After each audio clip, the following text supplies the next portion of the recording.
हरिओम हरिओम हरिओम।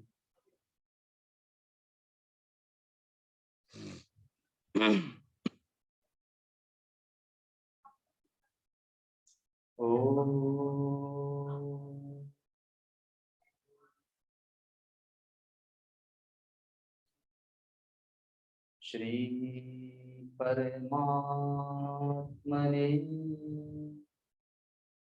नमः।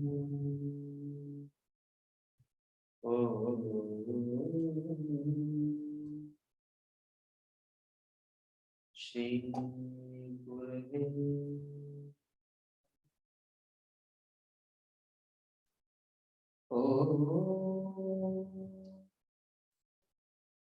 श्री गणेशाय नमः।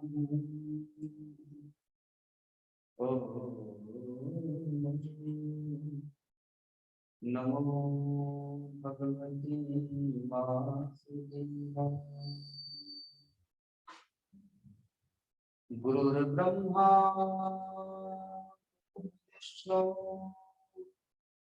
गुरुर्देवो महेश्वर गुरुर्साक्षात् परं ब्रह्म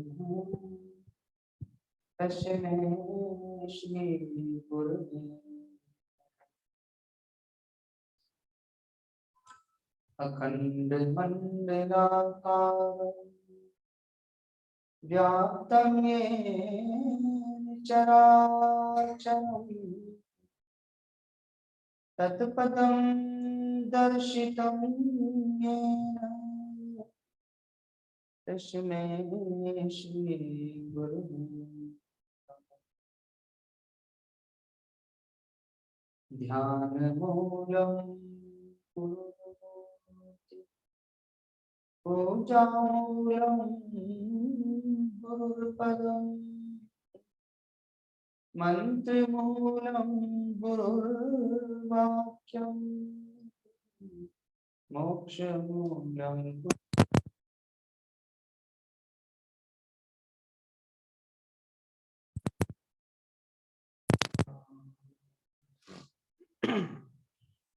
सभी लोग संकीर्तन करेंगे।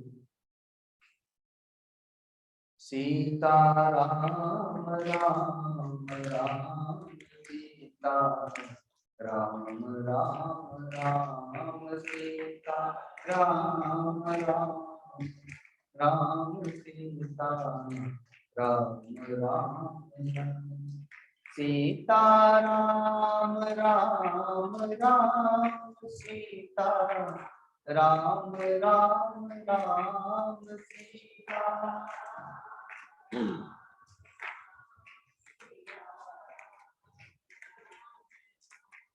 सीता राम राम राम सीता राम राम राम सीता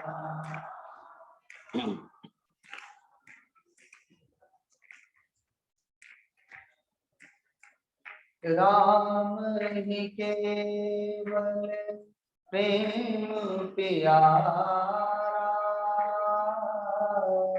जाने ले जो जाने निहारा राम ही केवल प्रेम प्यारा जाने ले जाने निहारा सीता राम राम राम सीता राम राम राम सीता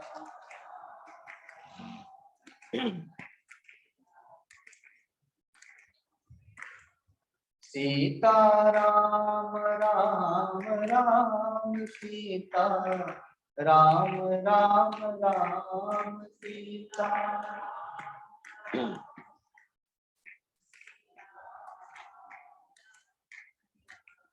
सीता राम राम राम सीता राम राम राम सीता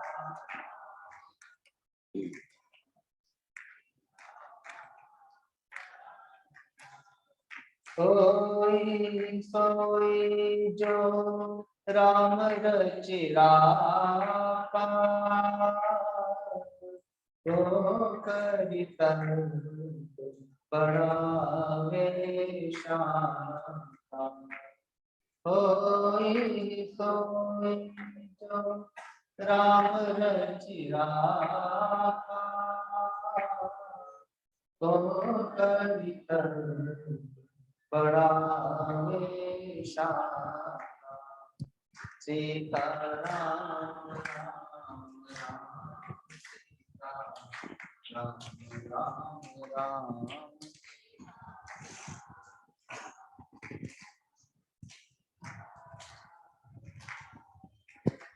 सीता राम राम राम सीता राम राम राम सीता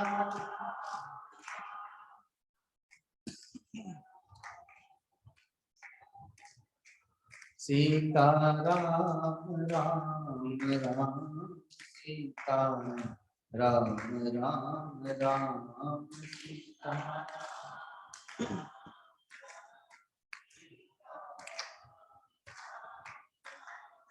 अब मोहि भरोसा हनुमंता,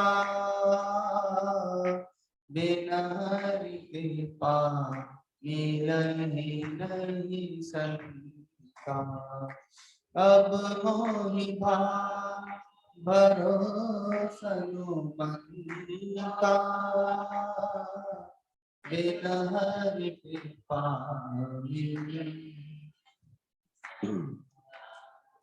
सीता राम राम राम सीता, राम राम राम सीता।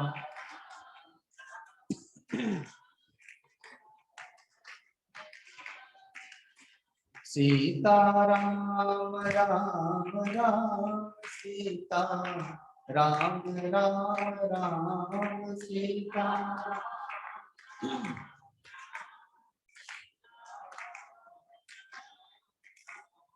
सीता राम राम राम सीता, राम राम राम सीता।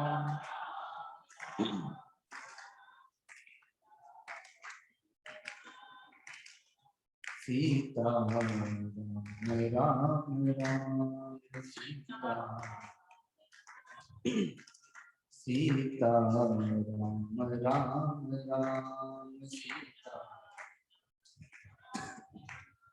बोलिए सदगुरुदेव भगवान की, परम गुरुदेव महाराज की, सत्य सनातन धर्म की, गौ माता की, श्री गंगा मैया की, सब संतों की, सब भक्तों की, श्रीमद् भागवत महापुराण की।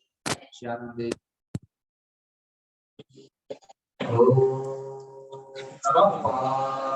दूसरा पद।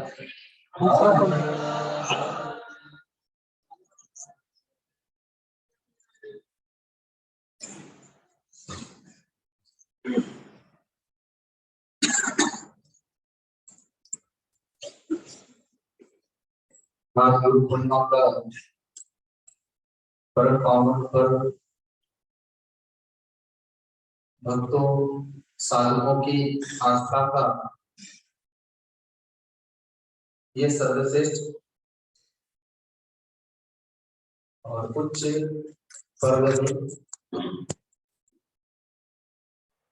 ऐसे तो संसार में बहुत सारे नाते रिश्ते हैं, संबंध हैं।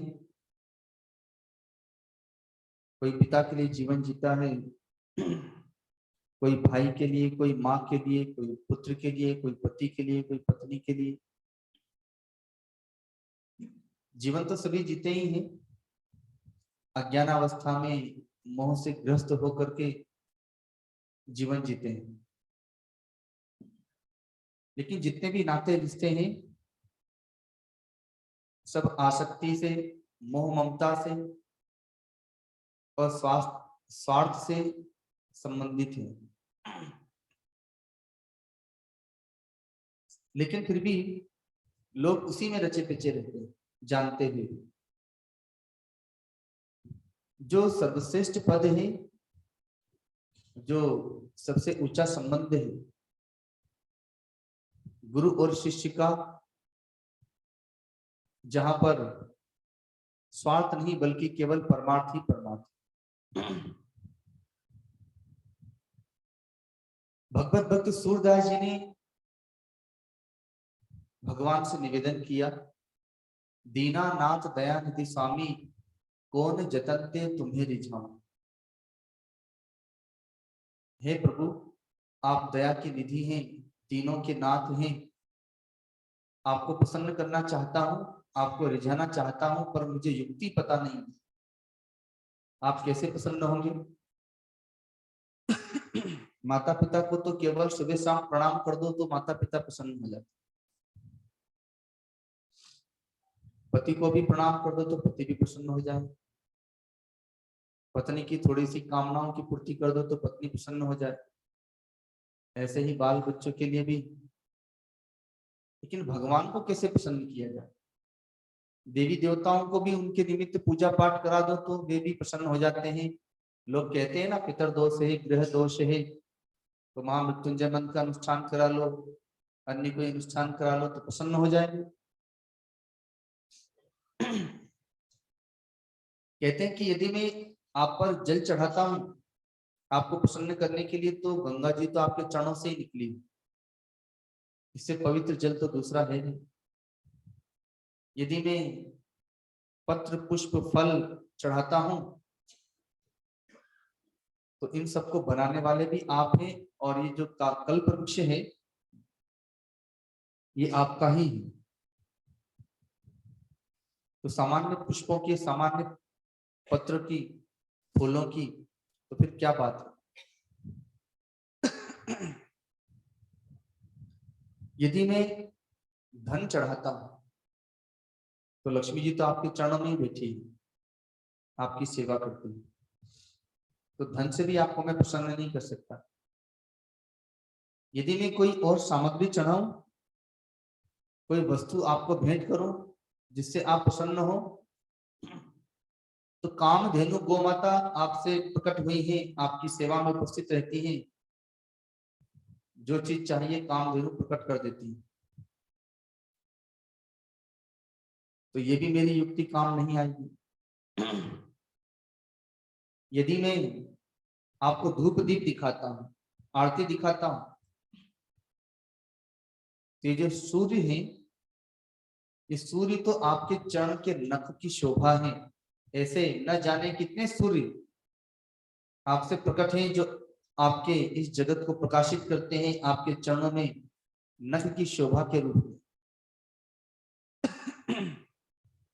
तो मैं आपकी क्या धूप दीप आरती उतार के आपको प्रसन्न कर सकूंगा? यदि मैं कोई पाठ सुनाता हूँ, गीता जी का पाठ, रामायण का पाठ, हनुमान चालीसा का पाठ, सुंदरकांड का पाठ, और सोचूं कि आप इससे बहुत खुश हो जाएंगे, तो वेद तो आपके श्वास है, आपके भीतर से वेद, शास्त्र, पुराण और भी ब्रह्म सूत्र जैसे, वेदांत जैसे दिव्य मंत्र प्रकट हुए, तो मैं आपको फिर ये पाठ भी सुना के कैसे प्रसन्न कर सकता? इसलिए मुझे कोई युक्ति नहीं सूझी,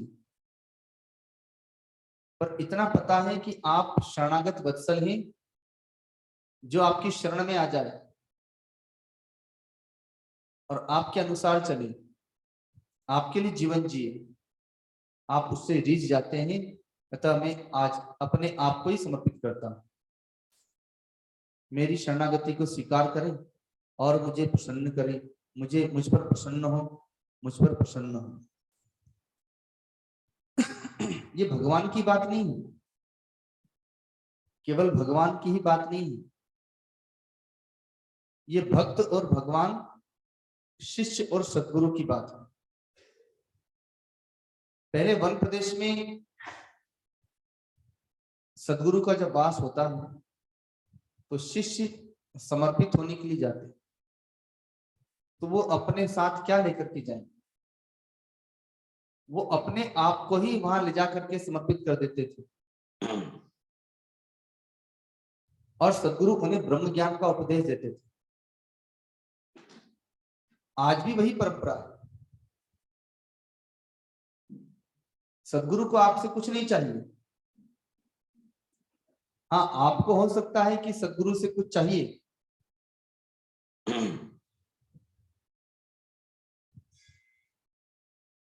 फिर भी भगवान ने गीता जी में जब गुरु का पद ग्रहण किया तो 2 बार कहा, मन मना भव मद्भक्तो मद्याजी माम नमस्कुरु, अपना मन मुझे दे दे। आप इस मन से ही परेशान रहते हैं, इस मन में ही अशांति है, बेचैनी है, वह मन मुझे दे दे, मैं अपना मन तुम्हें दे दूंगा, तुम अपना मन मुझे दे दो, मैं अपना मन तुम्हें दे दूंगा। मेरे मन में अशांति नहीं है, बेचैनी नहीं है, मेरा मन तो संशांत है, ब्रह्माकार है, ज्ञान भक्ति वैराग्य से परिपूर्ण है। इसलिए अपना मन मुझे दे दो, मैं तुम्हें अपना मन दे दूंगा।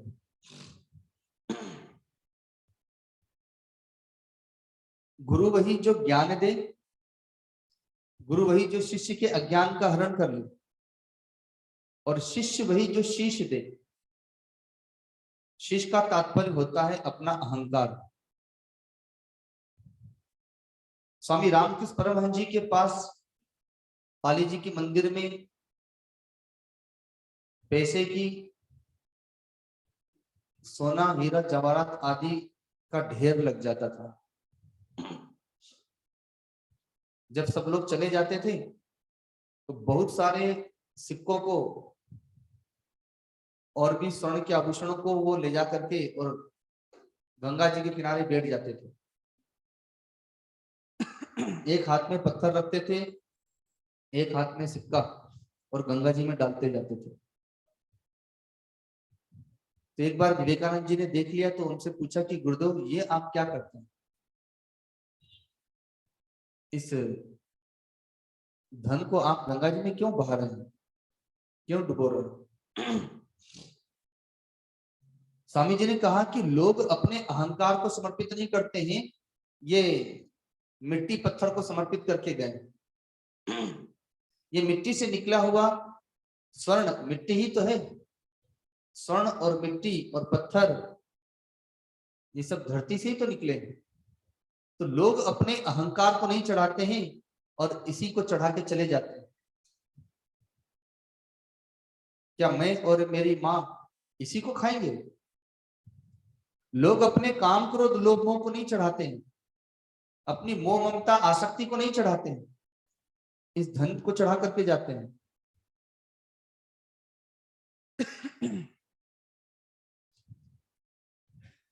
भगवान भी इसी बात को कहते हैं, क्योंकि हमारे मन में ही मोह ममता आसक्ति है, हमारे मन में ही काम क्रोध लोभ मोह राग द्वेष आदि वृत्तियां हैं, विकार है, जिससे हम सभी परेशान हैं।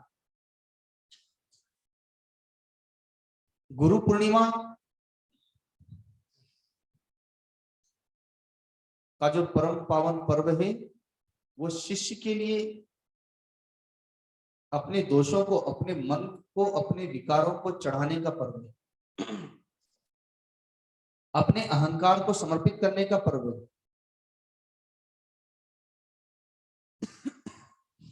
कल हम लोग जब यहाँ से जा रहे थे तो जलज भी साथ में था, जो साथ में कल गा रहा था भागवत में। तो मोबाइल पे उसने भजन लगा रखा था, बंदिश उसे कहते हैं शास्त्रीय राग में। तो उस बंदिश के जो बोल थे उसका तात्पर्य यह था कि शिक्षक में और गुरु में अंतर होता है। शिक्षक शिक्षा देता है और गुरु दीक्षा देता है। शिक्षक आपको पढ़ाता है, क ख ग घ से लेकर के शब्द, शब्द से अर्थात व्याकरण से, शब्द, शब्द से फिर वाक्य बन करके आप चर्चा कर सकते हैं। गिनती पढ़ाता है, गिनती पढ़ा करके आपको जोड़ घटाव सिखा करके और आपको व्यापार के, कारोबार आदि सब में तैयार कर देता है। उन शब्दों का बोल है कि शिक्षक ने आपको शिक्षा दी, लेकिन गुरु ने आपको दीक्षा दी। गुरु ने आपको पहले शून्य बना दिया। गुरु ने आपको पहले शून्य बना दिया, क्योंकि आप जो भी सीखे हैं उस सबको तो पहले छोड़ना पड़ेगा। एक संगीतज्ञ के आचार्य हैं, उनके पास दो शिष्य गए संगीत सीखने के लिए। पहले वाले ने अपने आप को समर्पित किया और निवेदन किया कि मैं संगीत सीखने आया हूं गुरुदेव, मैं पहले से कुछ जानता भी हूं, कुछ बजा लेता हूं, कुछ गा लेता हूं। गुरुजी ने कहा कि ठीक है भाई, तुमको 6 साल लगेंगे। दूसरा शिष्य आया, उसने कहा गुरुजी मैं भी आपसे संगीत सीखने आया हूं और मैं तो कुछ भी नहीं जानता, मैंने तो कभी कोई साज बाज नहीं बजाया, कुछ गाया नहीं। तो गुरुजी का कोई बात नहीं, 2 साल तो लग जाएंगे। तो जो पहले वाला है वो कहता है गुरुजी 6 साल क्यों लगेंगे, मैं तो बहुत कुछ जानता हूं। गुरुजन का तो जानता है ना, उसको बुलाने में ही तुम्हें 5 साल लग जाएंगे। नया सीखने में तो जब भी कुछ सिखाऊंगा, गुरुजी मैं तो वहां पर ऐसा पढ़ा था, गुरुजी मैंने तो ऐसा अभ्यास कर लिया, आप ऐसा बता रहे हैं। तो ये जो अध्यात्म में या भगवान को प्राप्त करने में जो देरी लगती है, उसका कारण यही है कि हमने इतना सब कुछ पहले से सुन लिया है, समझ लिया है, सीख लिया है कि हमको भुलाने में ही जीवन बीत जाता है। माँ सती को सीधे से बताया जा रहा है अगस्त मुनि के द्वारा, भगवान शिव के द्वारा, कि साक्षात नारायण है, भगवान विष्णु है, भगवान श्री राम है। विश्वास नहीं हो रहा, तर्क कर रही है, परीक्षा लेने लगती है। अब परिणाम होता है कि अगला जन्म लेना पड़ता है और फिर उसी कथा को सुनना पड़ता है, उसी बात को स्वीकार करना पड़ता है। तो उसमें होता यह है कि कोई व्यक्ति साइकिल से जा रहा है अपने मित्र से मिलने के लिए, बहुत जोरों से पेडल चला दिया है, पांव से चला रहा है, ढलान भी है, वो तीव्र गति से चल रहा है। अचानक मार्ग में ही उसका मित्र उसे मिल गया। अरे कहाँ जा रहे हो लोग, मैं तो यही हूँ। अब सुन तो लिया, अगर ब्रेक लगा देगा तो गिर जाएगा, एक्सीडेंट हो जाएगा, स्पीड से चल रहा है। पर जब वो देख लेगा तो इतना करेगा कि पेडल मारना छोड़ देगा और धीरे धीरे गति को कंट्रोल करते हुए फिर ब्रेक लगाना प्रारंभ करेगा और फिर थोड़ा आगे तो निकल ही चुका होगा, अब फिर पुनः घूम करके आएगा वापस उसी स्थान पर। वैसे ही हमारे पास पूर्व का बहुत वेग है, पूर्व का बहुत वेग है, इसलिए सदगुरु की वाणी सुनते तो हैं पर वो ग्रहण नहीं हो पाती, जीवन में उतर नहीं पाती, क्योंकि बहुत वेग है पहले से। जब घूम करके वापस आते हैं तब उसी बात को पकड़ पाते हैं, समझ पाते हैं और जीवन में उतार पाते हैं। दूसरा इसका मुख्य कारण यह भी है कि आत्म जिज्ञासा का अभाव रहता है। सदगुरु के पास हम जाते अवश्य हैं, लेकिन सुख शांति के लिए जाते हैं, परिवार में सुख शांति बनी रहे, हमारी मनोकामनाएं पूर्ण हो जाए, परिवार में भौतिक समृद्धि होती रहे, बाल बच्चे अच्छे हो, संस्कारवान हो। मुक्ति की, भक्ति की, आत्म कल्याण की जिज्ञासा तो किसी बिरले में होती है, लेकिन सदगुरु फिर भी प्रतीक्षा करते रहते कि कल का कोई सकामी परसों के दिन निष्कामी बनेगा। धीरे धीरे धीरे आत्म जिज्ञासा सुनते सुनते प्रकट हो जाएगी। जैसे महात्मा लक्ष्मण भगवान श्री राम के साथ तो बाल्यावस्था से हैं, वन प्रदेश में भी लंबा काल रहे, 14 वर्ष का वनवास है, लेकिन 13वें वर्ष पूर्ण होने के उपरांत भगवान श्री राम से प्रश्न करते हैं कि मैं कौन हूं, कहां से आया, ब्रह्म क्या है, जीव क्या है, माया क्या है, बंधन क्या है और मोक्ष क्या है। इतने लंबे काल के उपरांत भगवान श्री राम को अपना इष्ट मान करके, गुरु मान करके उन्होंने ये प्रश्न किए। तो भगवान श्री राम ने समाधान किया। तो समय लगता है, कारण क्या है? एक कारण यह भी है कि गुरु तो पूर्ण हो जाता है, लेकिन शिष्य पूर्ण शिष्य नहीं बन पाता। जैसे कोई पिता है तो पिता में क्या लक्षण होना चाहिए, कोई पुत्र है तो पुत्र में क्या लक्षण होना चाहिए, पुत्र का क्या स्वधर्म होना चाहिए। कोई पति है तो पति के क्या लक्षण होना चाहिए, क्या पति का धर्म होना चाहिए। वैसे ही कोई शिष्य है, कोई भक्त है तो भक्त का, शिष्य का क्या कर्तव्य होना चाहिए। धीरे धीरे सुनते, सीखते, समझते जब शिष्य का शिष्यत्व अपने पास आने लगता है और जब वो शिष्य पूर्ण होने लगता है, अर्थात एक पूर्ण शिष्य की जगह पर जब वो खड़ा होने लगता है, तब फिर गुरु की गुरुता उसमें उतरने लगती है, गुरु का सिद्धांत उसमें उतरने लगता है, गुरु की भक्ति, गुरु का ज्ञान, गुरु का वैराग्य उसमें उतरने लगता है। उसके पहले उतर तो रहा है, तो क्या उतर रहा है? तो गुरु अच्छे लगते हैं और गुरु की वाणी अच्छी लगती है और गुरु से हमें सुख शांति मिल रही है, समृद्धि मिल रही है, परिवार में सब फल फूल रहा है, पर गुरु का ज्ञान नहीं उतर रहा है, गुरु की भक्ति नहीं उतर रही, गुरु का वैराग्य नहीं उतर रहा, गुरु की वह शांति नहीं उतर रही। क्योंकि जिस दिन गुरु का ज्ञान, गुरु की भक्ति, गुरु का वैराग्य भीतर में गहराई में प्रकट होने लग जाएगा, तो काम, क्रोध, लोभ, मोह, राग, द्वेष आदि वृत्तियां ये शांत होने लग जाएंगी। सर्दी, गर्मी, सुख, दुख, मान, अपमान को सहन करने की क्षमता प्रकट होने लग जाएगी। मान, अभिमान, अहंकार ये गलित होने लगेगा। हनुमान जी भगवान श्री राम का काम करने के लिए, सेवा करने के लिए, सीता जी का पता लगाने के लिए लंका में गए।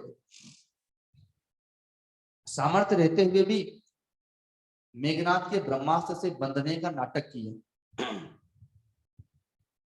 अब पूंछ में आग लगाई जाएगी, आदेश दे दिया और बांध करके पूरी लंका में उन्हें घुमाया जा रहा है। जैसे किसी से अपराध हो जाता है तो गले में जूते की माला डाल दी जाए और मुंह काला करके गधे पर बैठ के घुमाया जाता है ना, अपमान करने के लिए। तो हनुमान जी के साथ ऐसा तो नहीं हुआ, लेकिन उन्हें बांध करके और घुमाया जा रहा है पूरे नगर में, और नगर के लोग पत्थर फेंक रहे हैं, गालियां दे रहे हैं, उनके ऊपर थूक रहे हैं, लेकिन हनुमान जी सब कुछ सहन कर रहे हैं, जबकि सामर्थ्य है उनमें। पर इसलिए सहन कर रहे हैं कि उन्होंने लंका का निरीक्षण परीक्षण सीता जी की खोज में रात में किया। अब चूंकि पता तो चल गया है सीता जी का और युद्ध होगा, तो युद्ध होगा तो दिन में एक बार लंका को घूम के देख ले कि कहां कहां पर मोर्चे हैं, कहां कहां पर दुर्ग हैं जिसे तोड़ा जा सकता है। भगवान श्री राम की सेवा करने के लिए हनुमान जी लंका का निरीक्षण करने जा रहे हैं। अब उसके लिए गालियां सुन रहे हैं, उनके ऊपर थूका जा रहा है, पत्थर फेंका जा रहा है, उन्हें चिढ़ाया जा रहा है, लेकिन फिर भी वो किसी की ओर ध्यान नहीं देते और ये भी पता नहीं चलने देते हैं कि मैं लंका का निरीक्षण कर रहा हूं। वानर का शरीर है तो वानरोचित चपलता करते हुए जा रहे हैं, उछलते कूदते। जब पूरा निरीक्षण परीक्षण कर लिया, पूंछ में आग लगा दी गई, तो अपने आप को छोटा सा बना करके रस्सी से निकल गए, अर्थात पहले भी निकल सकते थे। तो ठीक वैसे ही जब शिष्य अपने पद पर प्रतिष्ठित होने लग जाएगा, तो गुरु की गुरुता जब उतरने लग जाएगी, तो ये काम, क्रोध, लोभ, मोह, ममता, मोह, आसक्ति, ये अहंकार, अभिमान, ये सब गलित होने लग जाएंगे और सेवा में विघ्न बाधाएं तो आएंगी। जब साधना में परीक्षाएं होती हैं, साधना में विघ्न बाधाएं आती हैं, तो सेवा भी तो साधना।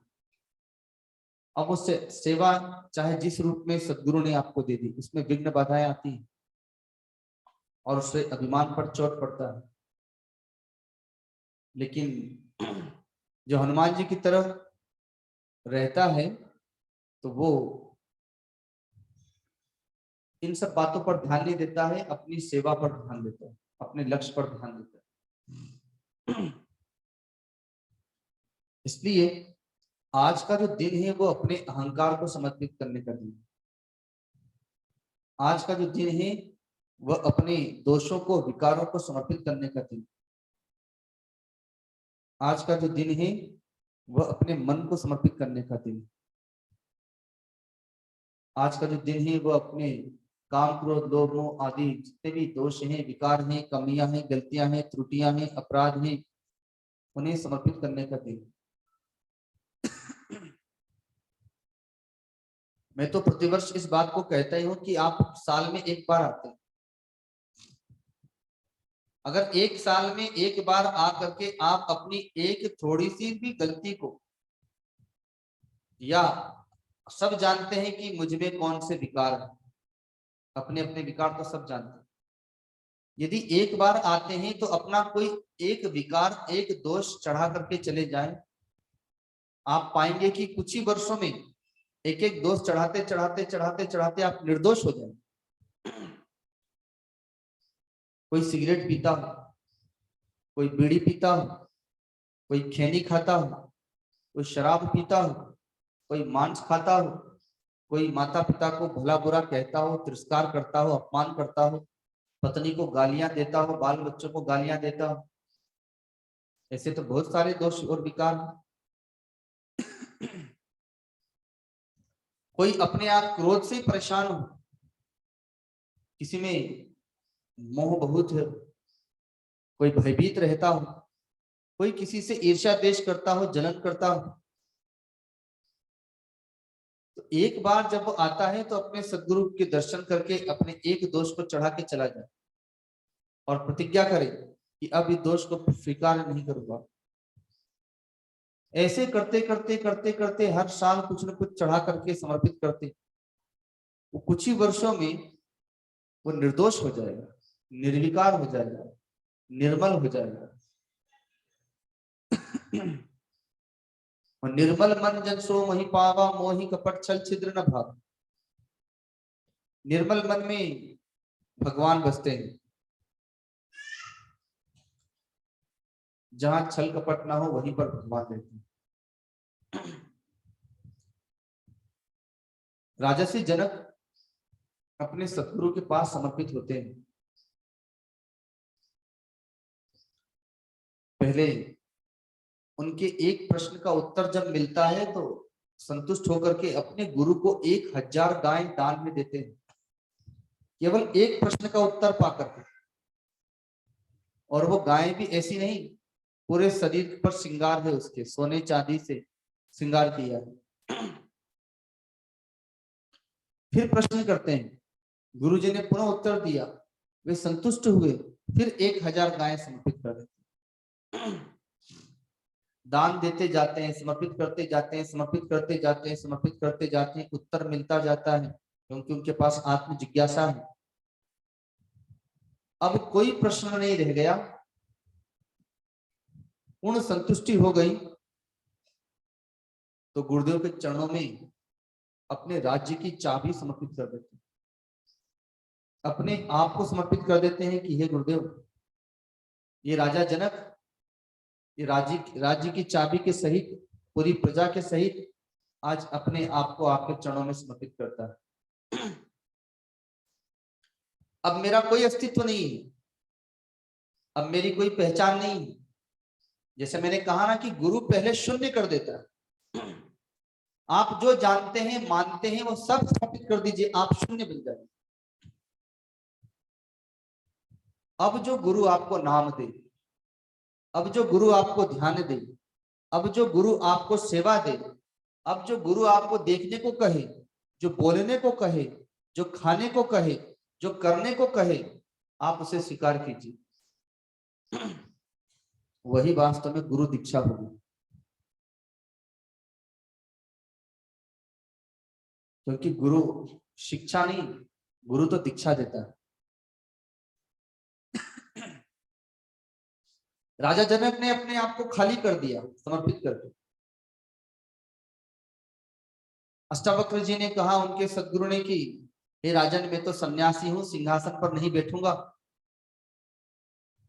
तुमने मुझे समर्पित कर दिया है तो लो, मेरे इस राज्य पर, मेरे इस सिंहासन पर पहले स्वामी बन के बैठते थे, राजा बन के बैठते थे, अब सेवक बन करके बैठो। ये मेरी प्रजा है, मेरा परिवार है, इनकी सेवा करो। ये जो तुम्हारा शरीर है, तुमने इसे भी मुझे समर्पित कर दिया है, तो मेरे इस शरीर से मैं जो आज्ञा देता हूं उस आज्ञा का पालन करो।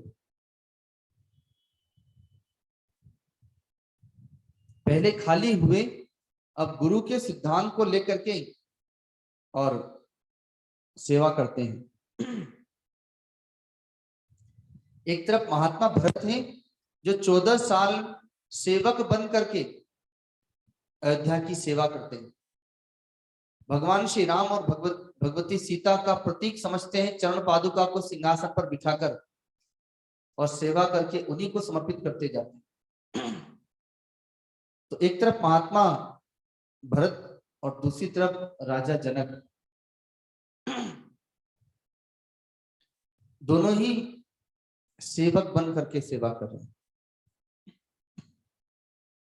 इसीलिए संतों ने कहा है कि लाभ हुई तो गुरुदेव की, हानि हुई तो उनकी, और सेवक केवल सेवा करके ऐंठ हरे तन मन की। हमारे तन मन वचन में ऐंठ है, अहंकार है। सेवा से वो अहंकार ही दूर होता है। अब उसमें लाभ हो या हानि हो वो तो गुरु जाने, और गुरु के लिए लाभ और हानि दोनों समान है।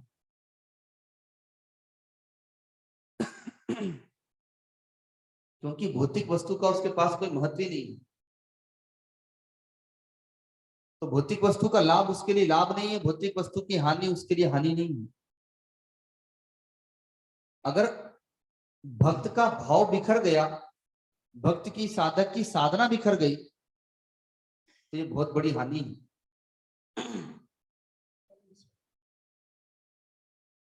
धन चला गया हानि नहीं है, लेकिन भाव बिखर गया तो बहुत बड़ी हानि है। साधना बिखर गई तो बहुत बड़ी हानि है। भगवान का नाम छूट गया, बहुत बड़ी हानि है।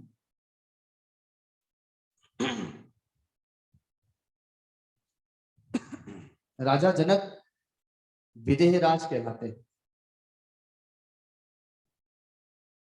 अपने देह को भी समर्पित कर दिया।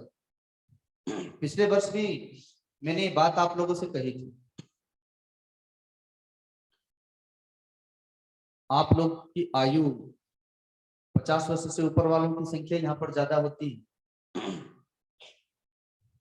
जो गुरुजी के भक्त हैं, गुरुजी के समय के, अब वो वृद्ध हुए। तो आप लोगों को क्या लगता है कि अभी आप 10, 20, 50 साल और रहने वाले हैं क्या?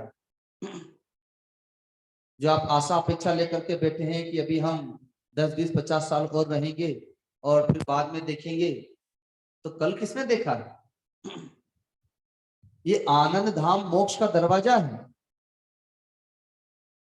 ये आनंद धाम जो है वो वैकुंठ का दरवाजा है। और आपके माता पिता जो 4-4 महीने यहाँ रह करके जाते थे, जबकि उस समय कोई सुविधाएं नहीं हुआ करती थी और ना इतना धन संपत्ति हुआ करती थी उन लोगों के पास। वो तन से सेवा करते थे, मन से सेवा करते थे, धन से सेवा करते थे, और अपनी मुक्ति का मार्ग, भक्ति का मार्ग वो प्रशस्त करते थे। आप लोग साल में 4 महीना तो नहीं, लेकिन एक बार 10 दिन के लिए समय निकाल के आए, लेकिन आप सुख सुविधाओं के साथ में रहते हैं। सेवा से ज्यादा आप सुख सुविधाओं के साथ में रहते हैं। आपको याद हो तो गुरुजी के समय में जब संतों की थालियां चलती थी, तो प्रसाद के बाद थाली उठाने के लिए होड़ लगती थी, दौड़ लगती थी आप लोगों में, क्योंकि आप यहाँ पर पुण्य कमाने के लिए आए, आप सेवा करने के लिए आए। लेकिन आज परिस्थितियां बदल गई हैं। आज तो आप अपेक्षा रखते हैं कि आपकी थाली भी कोई और उठा ले। आप अपेक्षा रखते हैं कि आपके कमरे में झाड़ू, आपके बरामदे में झाड़ू भी लगाने वाला कोई हो जाए। तो आपके माता पिता ने जो पुण्य कमाया 4 महीने में, आज आपके पास जो समृद्धि है वो आपकी अपनी नहीं है। आपके पास जो कुछ भी है वो आपके माता पिता के द्वारा लगाया गया पेड़ है, जिसका फल आप खा रहे हैं। अब आप आते हैं तो तन मन धन से जैसे भी आप सेवा करते हैं, चाहे वो सुविधाओं के साथ में करते हैं, आप भी एक पेड़ लगा रहे हैं, और आपके द्वारा लगाया गया जो पेड़ है उसका फल आपके बाल बच्चे ग्रहण करेंगे। तो हो सकता है कि आप 10 दिन के लिए आए हैं तो वो कम से कम 2 दिन के लिए आ जाए, क्योंकि आगे आने वाली पीढ़ी, जब आपने 4 महीने से 8 दिन कर दिया, तो वो अब 8 दिन से 8 घंटे या 2 दिन कर दें, 1 दिन कर दें। तो भौतिक समृद्धि तो आपने बहुत अधिक की, लेकिन आध्यात्मिक समृद्धि तो आपके पास घट गई। आपके माता पिता के पास में भौतिक समृद्धि इतनी नहीं थी जितनी आध्यात्मिक समृद्धि थी, और इसलिए आपसे ज्यादा वो संशांत जीवन जिए, अभाव में भी संतोष के साथ में, भक्ति के साथ में जीवन जिया। भौतिक समृद्धि का आपने विस्तार किया, लेकिन आध्यात्मिक संपत्ति को आपने कम जुटाया। तो इसलिए अब आप ये सोच के मत रहिए कि हम अभी 10, 20, 50 साल तक जीवन जिएंगे। आप अब झोंक दीजिए। ये जो लोहा होता है, आप लोहार के पास दे देते हैं, आपने लोहा दिया, कह दिया कि हमें इस पे या तो कुल्हाड़ी बना दीजिए, या और भी जो लोहे के ऐसे शस्त्र होते हैं, फावड़ा आदि, तो वो लोहार उसे लेकर के अग्नि में झोंक देता है। जब तक वो लाल नहीं हो जाता है तब तक उसे निकालता नहीं, जब लाल होता है तब निकाल करके उसे घन से पीट करके उसे आकृति प्रदान करता है। अब यदि वो यह सोचे कि अरे मैंने लोहा दिया, वो तो जल रहा है, लाल हो रहा है, और थोड़ी देर के बाद फिर निकाल दे, उससे लोहार फिर छीने की अरे आकृति देना है तो इसे डालना ही पड़ेगा, और छीन के फिर उसे अग्नि में डाल दे, वो लाल होने लगे तब तक फिर उसे निकाल लें, तो फिर वो आकृति नहीं दे पाएगा। आप यहाँ पर आए, आप पर रंग चढ़े, और तब तक आप चले जाए, फिर आए, आप पर फिर रंग चढ़े, तब तक आप चले जाए, तो फिर आप पर वो रंग का असर नहीं हो पाएगा। आप जब अपने आप को झोंक देंगे तो आपका वहां पर तो लोहा था, आपका मन ही वो लोहा है। जब आप अपने मन रूपी लोहे को समर्पित कर देंगे तो वो अपनी भक्ति से, अपने ज्ञान से, अपने वैराग्य से उसे पकाता है, तपाता है, प्रहार करता है ज्ञान का, उसे आकृति प्रदान करता है, उसे रूप प्रदान करता है। और अब भौतिक समृद्धि तो आपने अपने परिवार बाल बच्चों के लिए बहुत इकट्ठी कर ही ली है, तो अब उनकी चिंता क्या करना, अब अपने आत्म कल्याण की चिंता करें। ये आनंद धाम मुक्ति का द्वार इसलिए है, इन 6 वर्षों में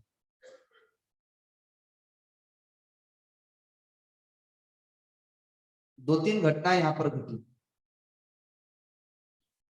सर्वप्रथम तो राम जी महाराज यहाँ पर ब्रह्मलीन हुए, न उन्होंने कोई कष्ट भोगा, न शरीर बिस्तर पर गिरा, न उन्हें किसी से सेवा लेने की आवश्यकता पड़ी। चलते फिरते उनका शरीर, वो भी गुरु का और भगवान का स्मरण करते हुए, और ये बता करके कि अब मेरा शरीर जा रहा है, और अपने गुरु मंत्र को जप करने लग गए, और शरीर शमशांत हो गया। मंडावा से राम अवतार हिमानी जी,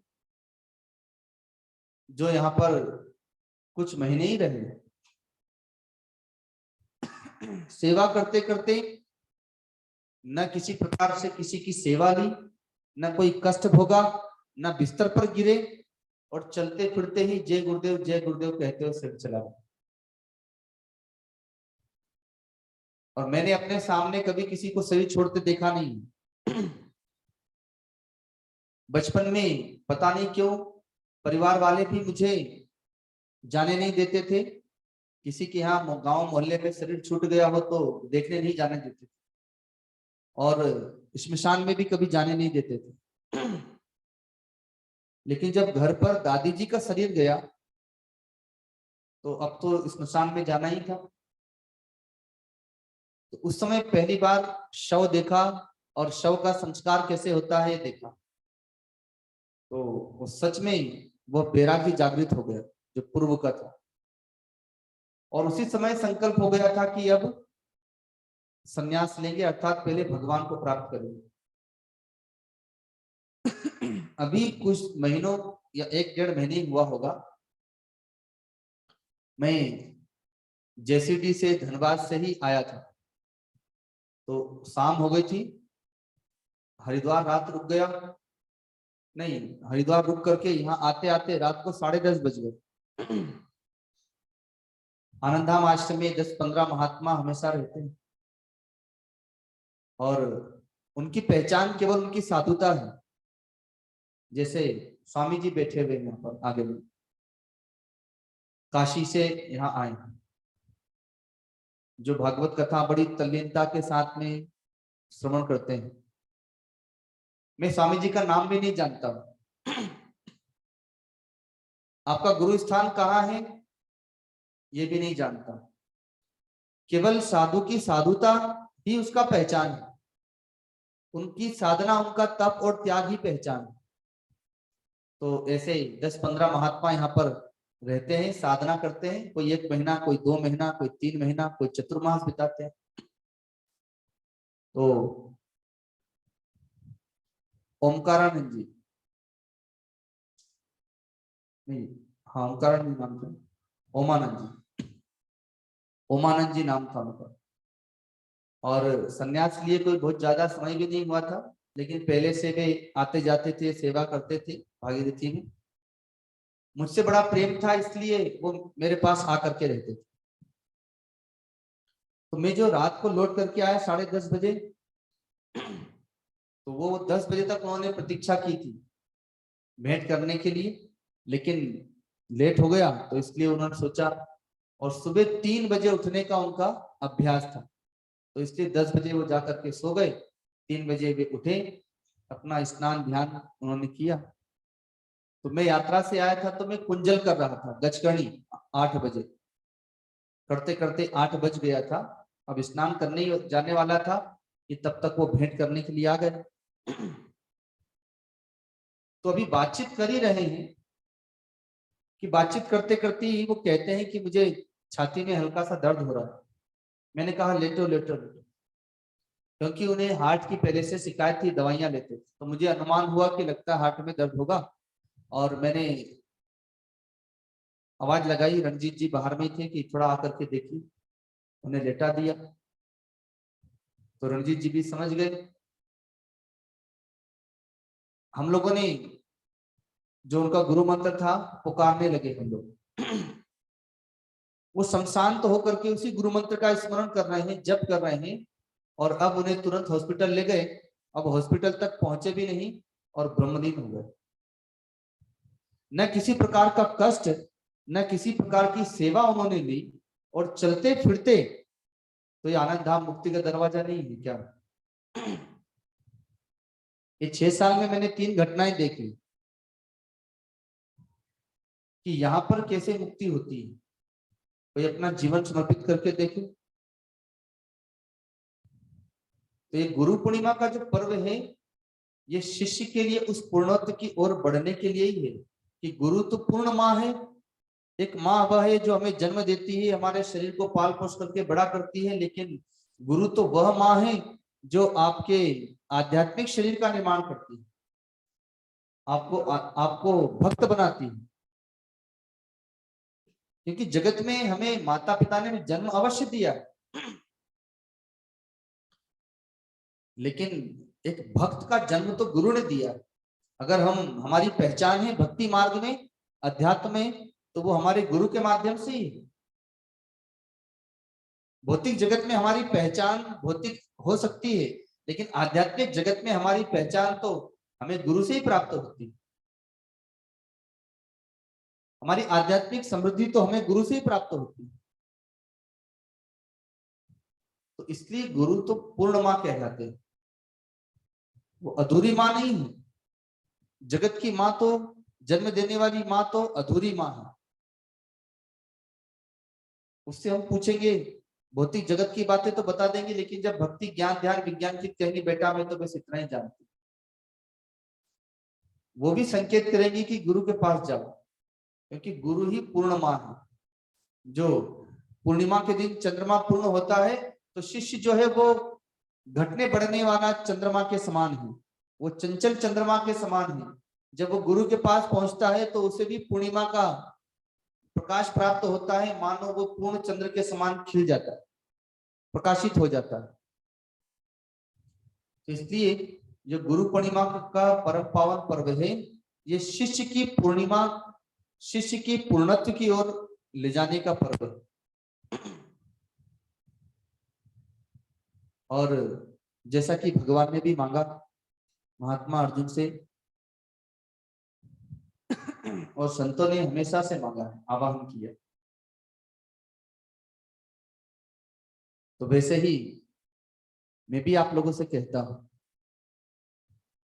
कि मुझे आप लोगों से कुछ नहीं चाहिए।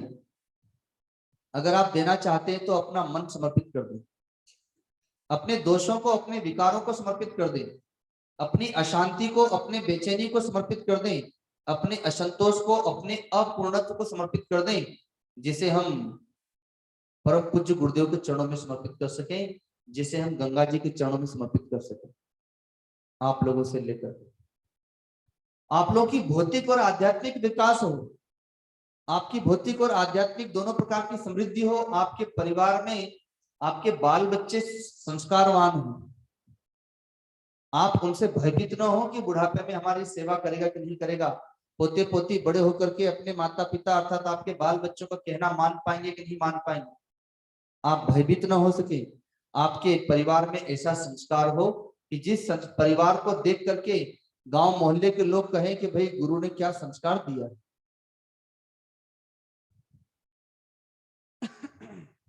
तभी गुरु पूर्णिमा मानी जाएगी कि आप गुरु पूर्णिमा का पर्व मना करते हैं।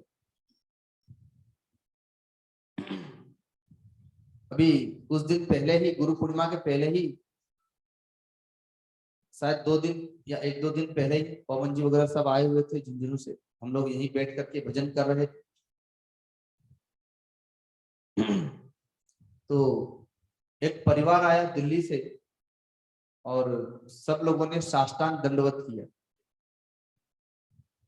अब उसमें छोटा सा बालक है,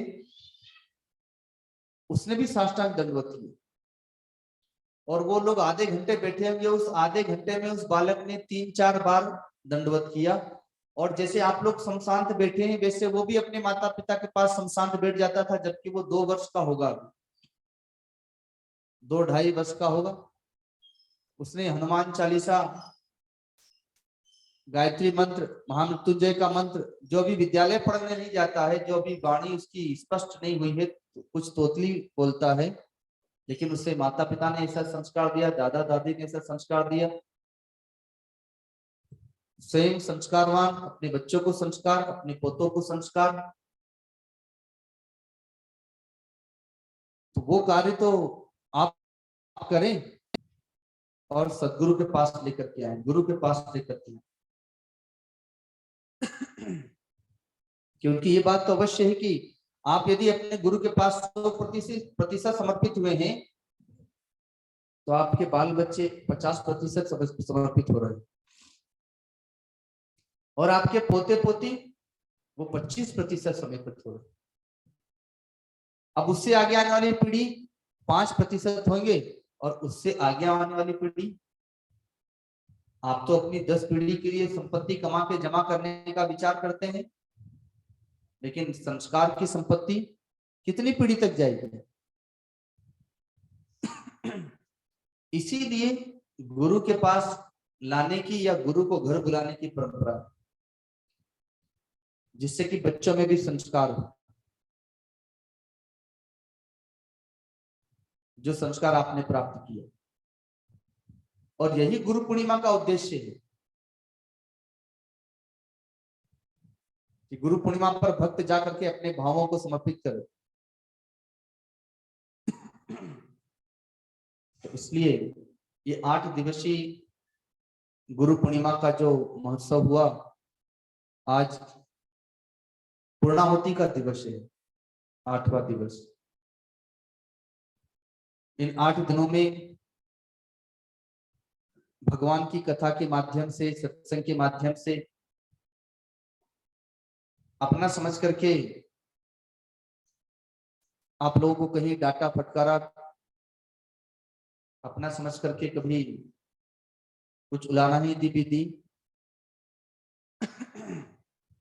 और आपके घर में भी बारात आती है तो उसमें बहुत से लोग ऐसे होते हैं कि बहुत गुणगान करते हैं कि वाह क्या व्यवस्था हुई थी, और दो चार ऐसे भी निकल जाते हैं कि अरे हम लोग गए, हमको तो वहां पर बिस्तर भी नहीं ठीक से मिल पाया, हम लोग गए तो हमको एक ही रूम में इतने लोगों को रहना पड़ा। तो ये तो गुरु जी की बारात है, और गुरु जी का घर है, गुरु जी की बारात है। अब यहाँ पर अगर व्यवस्थाएं भी हुई है तो वो व्यवस्थापक भी आप ही हैं, और व्यवस्था में कोई अभाव हुआ है तो वो अभाव भी आप लोगों का ही है, क्योंकि गुरु का घर आपका अपना घर है, और आपके घर में आपको स्वयं ही अपनी व्यवस्था देखनी है। लेकिन फिर भी अगर उसमें कोई कमियां रह गई हो, उसमें कोई त्रुटियां रह गई हो, मैंने भी कथा के माध्यम से अगर कहीं कुछ डांटा फटकारा जो आप लोग को अच्छा ना लगा हो, कुछ उलाहना दी हो, तो उन सब बातों को आप यहीं पर समर्पित करके चले जाइए। जो अच्छाइयां आप लोग को लगी हो उसे ग्रहण करके जाइएगा और अपने जीवन में उतारने का प्रयत्न कीजिएगा। यदि आप उसे जीवन में उतार पाए तो मुझे लगेगा कि मैंने इन 8 दिनों में आप लोगों को जो कहा है वो कुछ सार्थक हुआ है।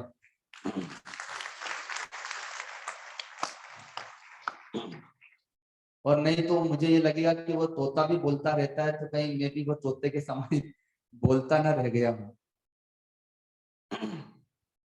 जीवन में परिवर्तन हो जाए हमारे, सुनने का वह लाभ हमें प्राप्त हो जाए, ये हमारे जीवन की दिशा बदलने का। इनमें बहुत सारे नए भक्त भी हैं जो पहली बार आए, जो यहाँ की परंपराओं को अभी उससे अनभिज्ञ रहे होंगे, और पहली बार आने से वो धीरे धीरे उसमें घुलने मिलने का प्रयत्न किए होंगे। जो पूर्व के भक्तगण हैं उनके द्वारा जो नए आए हुए भक्त हैं उनके प्रति यदि कहीं कुछ कमी अभाव रह गया तो उसे भी आप मन में ले जाए, मन में रखेंगे नहीं, मन में नहीं लेकर के जाए। गोस्वामी तुलसीदास जी कहते हैं, देखिए उनकी अनन्य भक्ति, उनकी भक्ति की पराकाष्ठा देखिए। वे कहते हैं कि जिसके मुख से अगर भूल से भी राम नाम निकलता है तो वो मेरे लिए वैसी आदरणीय पूजनीय है, और मैं उसकी वंदना करता हूं। यदि उसके मैं अपने चमड़े की जूती पहना दूं उसके चरणों में तो भी मेरे लिए वो महान होगा। ये छोटी सी बात होगी कि मैं अपने चमड़े से जूती बना के उसे पहना दूं क्योंकि उसने मेरे स्वामी का नाम लिया। तो यहाँ पर तो सबके हृदय में अपने स्वामी का वास है, और उसी के लिए यहाँ पर सभी लोग आए। तो भगवान श्री राम तो जब तक रावण के हृदय में सीता जी बसती तब तक हृदय में बाण भी नहीं चलाते। जब सीता जी का ध्यान हटता है तब बाण चला के मस्तक विदीर्ण करते। तो यहाँ पर तो सबके हृदय में ही गुरु का वास है, अपने स्वामी का वास है। यदि कोई किसी से कुछ कहता है, किसी को सताता है, तो फिर वो गुरु को ही सता रहा है, वो गुरु को ही भला बुरा कर रहा है। और यदि किसी ने किसी का सहयोग किया है, प्रेम किया है, सेवा की है, तो वो किसी और की नहीं बल्कि अपने गुरु की सेवा की, अपने स्वामी की सेवा की। और आपके स्वामी प्रसन्न होंगे आपसे, आपने सेवा की है तो।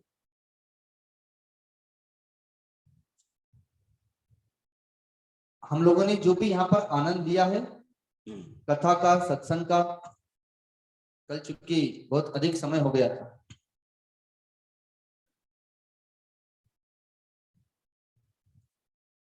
जो हम लोगों ने संतों की सेवा की है, संतों ने कृपा की, आप लोग की सेवा स्वीकार की, आशीर्वाद देने के लिए आए। आप ये मत समझिएगा कि हमने सेवा की, क्योंकि विदेश में स्वामी विवेकानंद जी जब गए तो किसी ने उन्हें कुछ भेंट दी, धन दान में दिया। तो वहां पर तो परंपरा है आप कुछ भी दे दीजिए, कुछ भी कहिए तो थैंक यू, धन्यवाद ज्ञापन करते हैं। अब किसी व्यक्ति ने उनको धन दिया लेकिन स्वामी जी ने थैंक यू नहीं किया तो वो खड़ा रहा। थोड़ी देर के बाद पूछा उसने कि स्वामी जी हम इसलिए खड़े हैं, इतनी देर हो गई कि कम से कम अभी थैंक यू बोलेंगे, अभी थैंक यू बोलेंगे, मैंने आपको धन दिया आप तो बोले ही नहीं। तो स्वामी जी ने कहा मैं भी इसीलिए खड़ा था कि आप मुझे थैंक यू बोलेंगे कि मैंने आपका धन ले लिया, धन स्वीकार कर लिया। इसलिए आपको, आपने सेवा की है, आपका सौभाग्य है कि आपकी सेवा संतों ने स्वीकार कर ली। आज संत नहीं आए होते तो आप क्या सेवा करते? संत नहीं आए होते तो आपकी सेवा कौन स्वीकार करता? तो आपका सौभाग्य है। लेकिन वो सेवा आपकी वहां तक जो पहुंच सकी है, तो वो जो नवलगढ़ राजस्थान से आए हुए जो हमारे दिन रात खटने वाले जो हलवाई लोग हैं, रसोई लोग हैं, जिन्होंने इतना सुंदर प्रसाद बना करके इन संतों को पवाया है, आप लोगों को खिलाया है, वास्तव में धन्यवाद के पात्र तो वे भी हैं। आपको पंखे में बैठ करके कथा सुने हैं, पंखे में बैठ करके भोजन किए, पर वो अग्नि में और तपते हुए उस चादर के नीचे दिन रात खट के जिन्होंने मेहनत की और उस टीम को पूर्ण रूप से संचालित करने का जो कार्य किया है, वो तो पवन गाडिया जी, विजय शर्मा जी और रामनिवास जी ने, जो आपको गर्मा गर्म फुलके खाने को मिले, जो आपको समय से भोजन प्रसाद मिला, समय से हर चीज जो व्यवस्थित हुई है, वो इन्हीं लोगों का परिश्रम है। ये धन्यवाद के पात्र नहीं, ये लोग तो आशीर्वाद के पात्र हैं।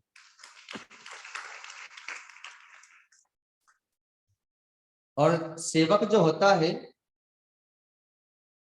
जिसे हम वेतनधारी कहते हैं, जो वेतनधारी सेवक होता है वो तो वेतन के लिए काम करते हैं, उसको तो सेवा भी नहीं कहते।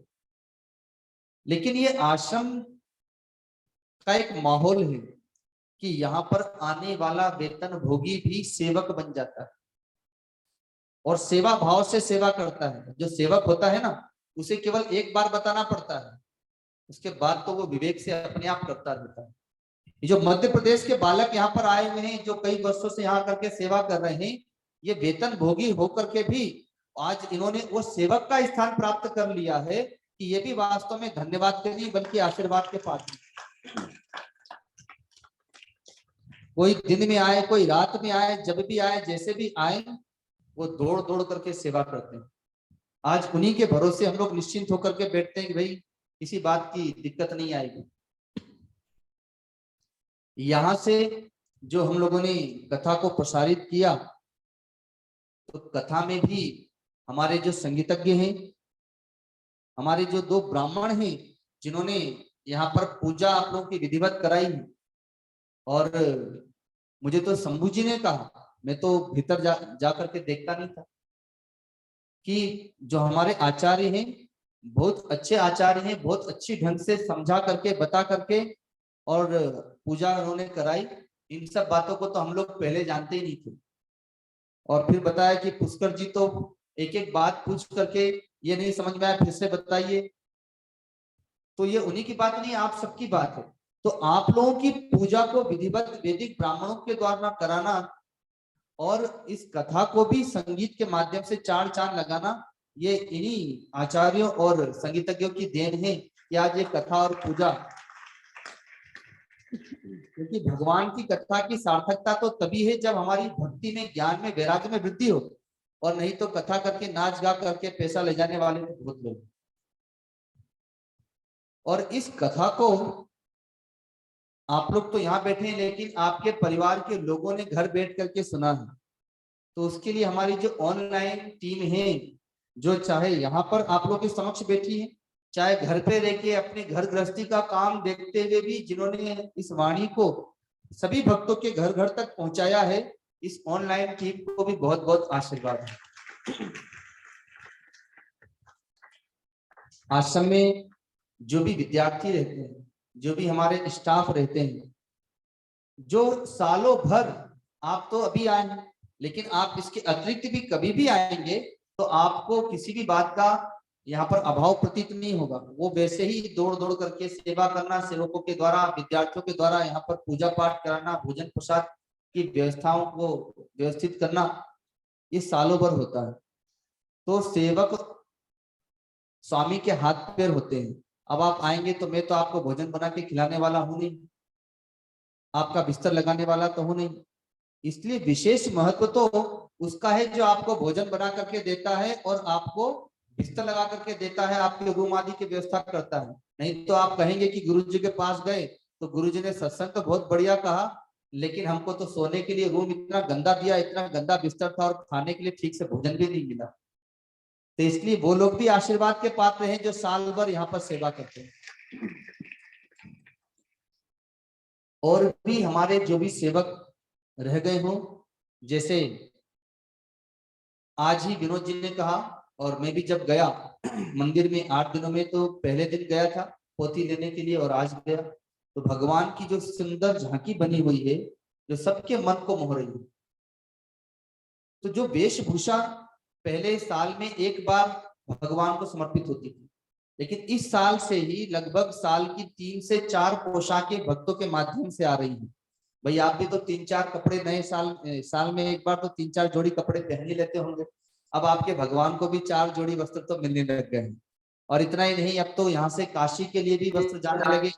और हम लोग जब वृंदावन में घीसा मंडल आश्रम में जाते तो वहां भी देखा बहुत पुराने कपड़े पहनाए रहते हैं। तो पिछली बार ही मन में आया, तो इस बार से हम लोग वहां पर भी पोशाक ले जाने लगे। तो सारे पोशाकों की जो विशेष सेवा है जो बनाती है वो देवकी माई है, जो इंदौर से आकर के 1 महीना पहले आती है। और केवल पोशाक ही नहीं, बल्कि यहाँ के संतों के अगर किसी के कुर्ता किसी का फट गया हो, नवीन सिलाना हो, झोला बनाना हो, 1 महीना इनकी दुकानदारी चलती रहती है यहाँ पर। और जब हम रहे न रहे, लेकिन गुरुजी बाहर का जो तखत है, भीतर का जो गुरु गद्दी का तखत है, हम लोग 1 नंबर के रूम में, तो प्रति महीने वहां की बेडशीट को चेंज करना, और प्रति महीने या कोई पर्व त्योहारों पर पोशाकों को परिवर्तित करना, भगवान को नए नए श्रृंगार ग्रहण कराना, तो वो सोनियाबाई, कमलाबाई, सरलाबाई, इन लोगों के माध्यम से वो सेवा समर्पित होती है।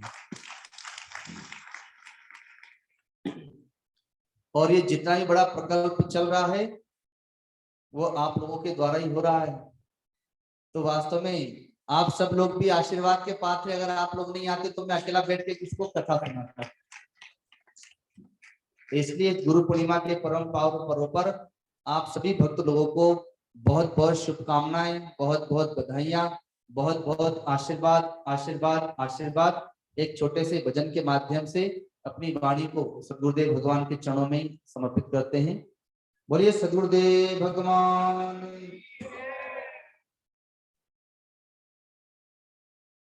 भक्ति का बाजार गुरुओं की गली लगता है, भक्ति का बाजार गुरुओं की गली लगता है। प्रेम की दौलत हो, प्रेम की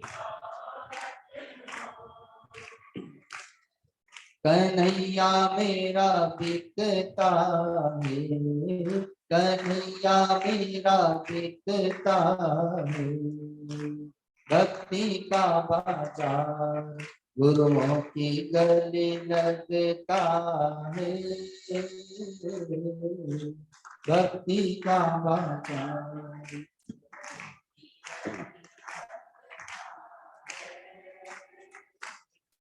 तू कितना सुंदर है, तू कितना मनोहर है, ओ तू कितना सुंदर है, तू कितना मनोहर है। तू ही नटवर है, तू ही नागनी, ओ तू ही नटवर है, तू ही नागनी। भक्ति भाव डूबे जो भक्ति भाव डूबे, उसी का सिक्का चलता है। भक्ति का बाजार गुरुओं की गली लगता है, भक्ति का बाजार।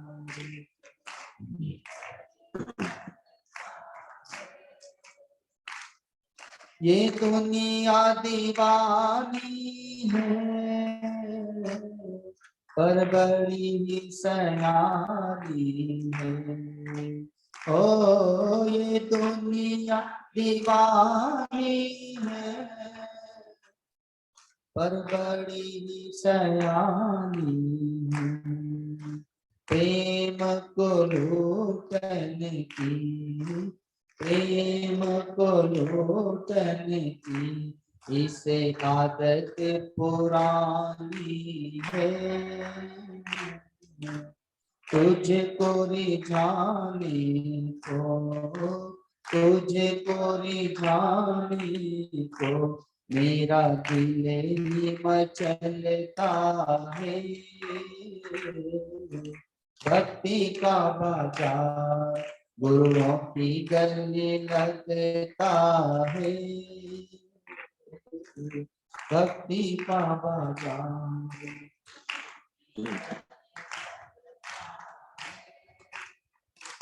ओ प्रेम में जो नाचे,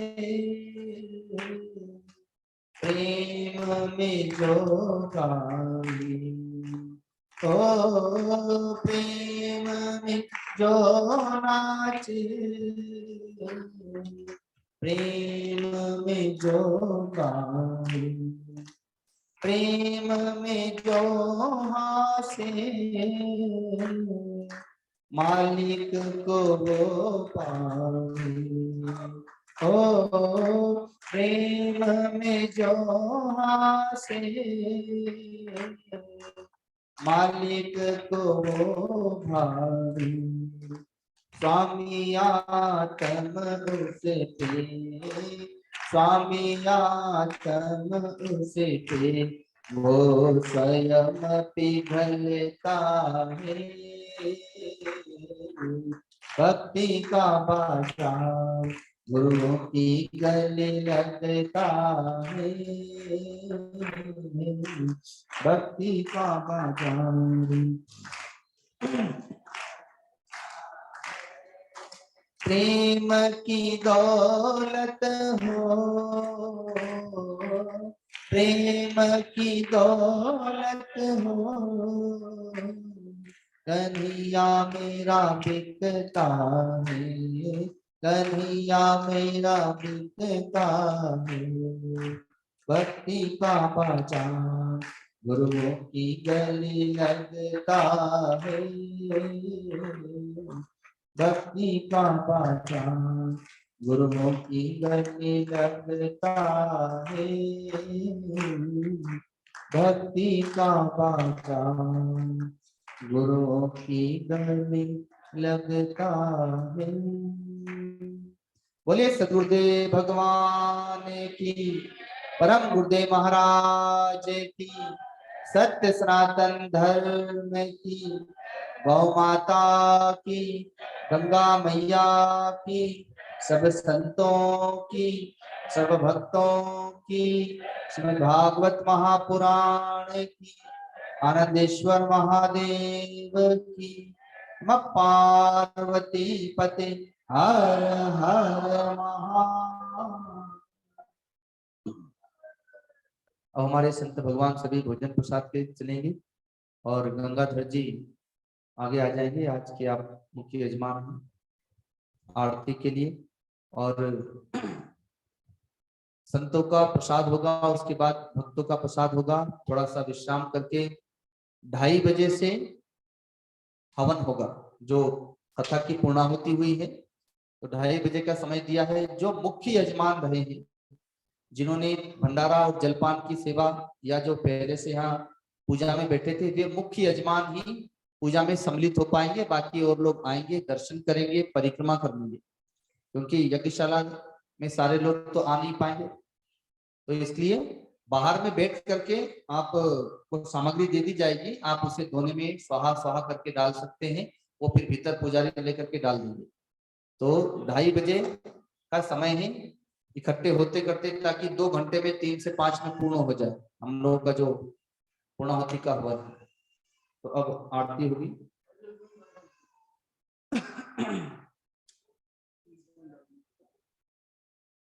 वहां से शुरू देखना, इसको हाथ में ले लो तो फुट फुट हो जाएगी, गिर जाएगी। ओम जय प्रभु अविनाशी, स्वामी जय प्रभु अविनाशी, आरत जन दुख भंजन, आरत जन दुख भंजन, घट घट के वासी।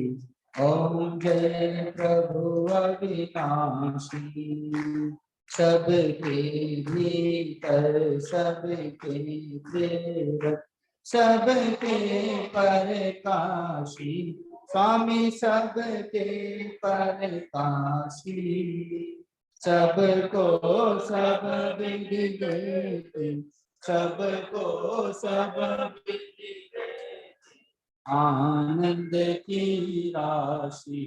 ओम जय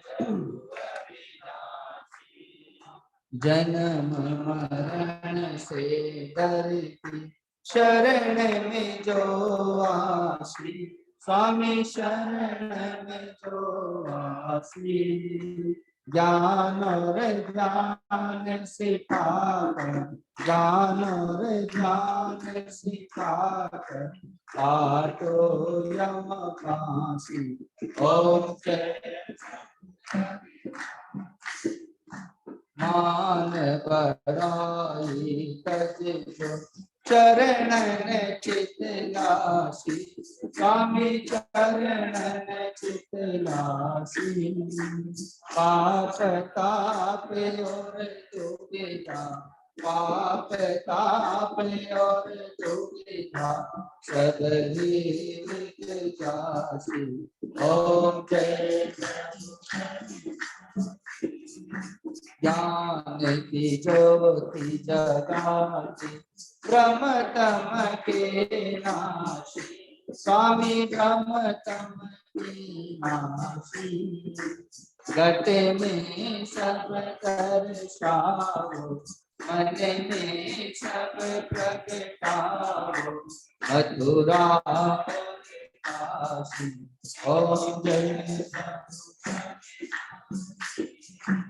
जन्म जन्म से सोवत आयो, मोहनी काशी, स्वामी मोहनी काशी, दीनानाथ जगाओ, सतगुरु देव जगाओ, तुमरो गुण काशी। ओम जय अपना रूप लगाओ, दर्शन अभिलाषी, स्वामी दर्शन अभिलाषी, प्रेम भगति भरती जो, दया दृष्टि भरती जो, मैं बलि बलि जासी। ओम जय प्रभु आज्ञा माने जो आपकी, हो कर विश्वासी, स्वामी हो कर विश्वासी, सुख शांति मन आवे, सुख आनंद मन आवे, मुक्ति फल पासी। ओम जय प्रभु अविनाशी, स्वामी जय प्रभु अविनाशी, आरत जन दुख भंजन, आरत जन दुख भंजन, घट घट के वासी। ओम जय प्रभु अविनाशी, ओम जय प्रभु। तुम्हारी चीज तुम्हारे आगे, भेंट करो मम दे, दया करो हे दया निधि, सबने बने, कृपा करो हे कृपा निधि, सबने बने। हे परम पिता परमात्मा, सभी प्राणी हो सुखी, सभी प्राणी हो निरोग, सभी सदाचारी बने, सभी प्राणी हो निशोक, दुर्गुणों का नाश हो प्रभु, सद्गुणों का विकास हो प्रभु, दुख में धीरज रहे प्रभु, सुख में उदार हो प्रभु, प्राणी मात्र का कल्याण हो प्रभु, तेरी हमेशा याद रहे प्रभु, तेरी इच्छा पूर्ण हो प्रभु, सर्वदा सर्वदशा में परिपूर्ण हो प्रभु, परिपूर्ण हो प्रभु। ओम शांति शांति शांति। त्वमेव माता च पिता त्वमेव, त्वमेव बन्धुश्च सखा त्वमेव विद्या द्रविणं त्वमेव, त्वमेव सर्वं मम देव देव, त्वमेव सर्वं मम देव। बोलिए सद्गुरुदेव भगवान की, परम गुरुदेव महाराज की, सत्य सनातन धर्म की। ओम नमः पार्वती पते हर हर नमः। आप सबको अनम्यूट कर दिया गया है, आप सब प्रणाम कर सकते हैं। ये जो भी लोग पाठ वगैरह करते हैं ना, गीता रामायण भागवत आदि, तो उसमें रखने के लिए, ताकि एक चिन्ह भी हो जाएगा और गुरुदेव की स्मृति भी रहेगी। तो ये सभी लोग एक एक यहाँ से ले लेंगे। और जिस प्रकार से मैंने गुरु जी की जो भजनावली थी ना, तो पिछले साल उसे डिजिटल रूप में आपके मोबाइल में भी दिया था, है ना, जिससे कि आप मोबाइल में देख के भजन गा सके। तो इस वर्ष अभी अभी जो मैं मोबाइल में सर्च कर रहा था, तो अभी अभी मैंने याद करो नामक जो गुरु जी की पुस्तिका है, उसका डिजिटल रूप पीडीएफ के रूप में आप लोग के मोबाइल पर उसका विमोचन कर दिया है। ये इस गुरु पूर्णिमा का प्रसाद है, आशीर्वाद के रूप में। तो आप अब अपने मोबाइल में भी गुरु जी के उस ग्रंथ को पढ़ सकते हैं, याद करो नामक ग्रंथ। और अब यहाँ से सभी लोग थोड़ी प्रतीक्षा करेंगे, पहले संतों का भंडारा होगा, गंगाधर जी वहां पर पहुंचेंगे। और अब दिन भर से आप लोगों ने कई बार प्रणाम कर लिया है, रास्ता दे देंगे तो जल्दी पहुंच जाऊंगा। प्रणाम गुरु जी।